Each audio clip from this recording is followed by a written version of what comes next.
আমি এই মুহূর্তে দাঁড়িয়ে রয়েছি বেলগাছিয়া কেন্দ্রীয় সর্বজনীন দুর্গোৎসব কমিটির পুজো মণ্ডপে।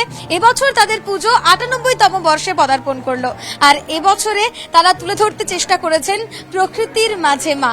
এই যে এই গোটা পুজো মণ্ডপ, এই গোটা পুজো মণ্ডপ কিন্তু সাজিয়ে তোলা হয়েছে ধান, জব, খড় থেকে শুরু করে বিভিন্ন প্রাকৃতিক জিনিসপত্র দিয়ে।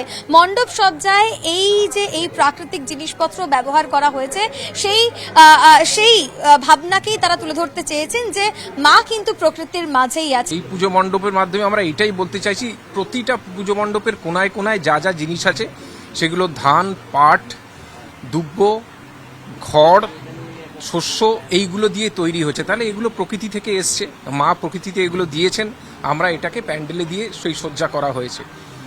এই এক কথায় যদি আমরা বলি, এটা প্রকৃতির সম্মান প্রকৃতির জিনিস দিয়ে, কাকে না প্রকৃতির মাকে।